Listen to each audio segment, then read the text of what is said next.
distribución de una variable aleatoria discreta va a ser una función que vamos a designar por f de x y que va a asociar a cada valor la probabilidad acumulada hasta el mismo. Es decir, que tendremos que f de x será la probabilidad de que la variable x sea menor o igual que ese valor de x concreto que hemos seleccionado. Toda función de distribución verifica las siguientes condiciones. En primer lugar, siempre toman valores comprendidos entre 0 y 1. Además, se trata siempre de funciones escalonadas. Y para aquellos valores anteriores al menor valor de la variable x, la función de distribución toma el valor 0. Y para aquellos valores posteriores al mayor valor de la variable x, la función de distribución toma el valor 1. Para acabar, decir que toda función de distribución es creciente. Vamos a ver un ejemplo. Nos dicen que se lanzan dos monedas y se define la variable x como el número de caras obtenidas. Entonces, el espacio muestral asociado a este experimento es el siguiente. Obtener dos caras, una cara y una cruz y una cara o dos cruces. Entonces, ¿cómo queda definida la variable x? Pues si se da esta situación de aquí, este caso, x tomaría el valor 2. Si se da cualquiera de estos dos, x tomaría el valor 1. Y si se obtienen dos cruces, entonces x tomaría el valor 0. Por lo tanto, la variable aleatoria puede tomar los valores 0, 1 o 2. ¿Quién sería su función de probabilidad asociada? Pues si definimos p sub 1 como la probabilidad de que x valga 0, entonces dicha probabilidad va a ser un cuarto. Empleando, lo podéis comprobar, la regla de Laplace y observando este espacio muestral. Ahora, ¿cuál es la probabilidad de que x valga 1? Pues sería 2 cuartos, que si simplificamos, eso es lo mismo que un medio. ¿Y cuál sería la probabilidad de que x valga 2? Es decir, de obtener dos caras al lanzar dos monedas, pues un cuarto.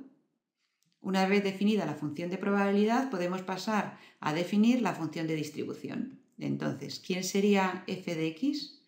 Pues f de x toma valores en todos los reales. ¿De acuerdo? Por lo tanto, lo que vamos a ir haciendo es ir dividiendo la recta real en intervalos, basándonos en los distintos valores que toma la variable x. Es decir, por ejemplo, ¿qué valor toma la función de distribución cuando x toma un valor comprendido entre menos infinito y 0? ¿Por qué he elegido el 0? Porque 0 es el primero de los valores que toma la variable x. ¿De acuerdo? Ahí lo tenemos. Entonces, en ese caso, ¿qué ocurre? Pues que estamos en esta condición de aquí, que x estaría tomando valores anteriores al menor valor de la variable x. Por lo tanto, la función de distribución valdría 0. Ahora, el siguiente intervalo que cojo es desde el 0 ¿hasta qué valor? Pues hasta el 1. ¿Y por qué hasta el 1? Porque es el siguiente valor que conocemos de la variable x. ¿De acuerdo? Y así vamos a ir sucesivamente. Entonces, ¿cómo calculamos el valor de la función de distribución en ese intervalo? Pues simplemente calcularemos f del valor de la izquierda. Entonces, ¿quién sería f de 0? Pues sería, por definición, la probabilidad de que la variable tome valores menores o iguales que x. ¿Pero qué valores toma x? El 0, el 1 y el 2. Por lo tanto, esa probabilidad coincide con la probabilidad de que x valga 0.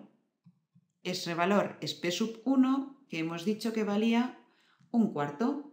Así pues, la función de distribución en ese intervalo vale un cuarto.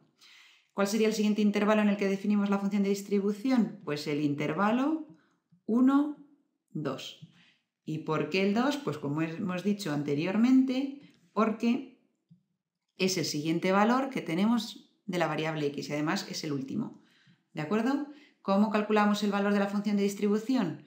Pues calculamos el valor de f en ese valor de la izquierda del intervalo, es decir, f de 1. Es decir, f de 1 coincide con la probabilidad de que x sea menor o igual que 1. ¿Qué valores de x verifican que son menores o iguales que 1? Pues el 0 y el 1. Por lo tanto, habría que sumar esas dos probabilidades. Y entonces, si nos fijamos en la función de probabilidad, eso es lo mismo que sumar p sub 1 más p sub 2. Y eso es igual a 3 cuartos. Por lo tanto, la función de distribución tomará en ese intervalo dicho valor. Y para terminar, ya solo nos queda un último intervalo, que sería formado por los números que van desde 2 a más infinito. Podemos expresarlo como los valores de x mayores o iguales que 2.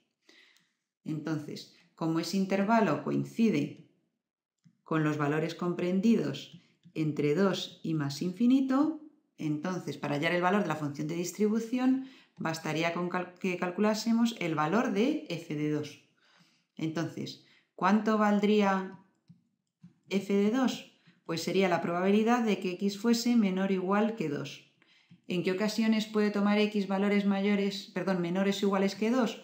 Pues cuando vale 0, o cuando vale 1, o cuando vale 2. Es decir, cuando se han obtenido dos caras. Entonces, en ese caso tendríamos que sumar p sub 1 más p sub 2 más p sub 3, que eso da un total de 1. Por lo tanto, el último valor que toma la función de distribución para todos los valores de ese intervalo sería el valor 1. Así pues, basándonos en los distintos valores que toma la variable x, habiendo hallado su función de probabilidad, podemos hallar los valores de la función de distribución. Y aquí lo hemos ido haciendo, hallando cuánto vale f de 0, cuánto vale f de 1 y cuánto vale, por último, f de 2. A continuación, lo que vamos a hacer es hallar la representación de dicha función. Entonces, en el eje x representamos los valores que toma la variable x. Sabemos que van desde menos infinito a más infinito. Y en el eje y representamos los valores que toma la función de distribución. Entonces, en el intervalo menos infinito 0, la función de distribución vale 0.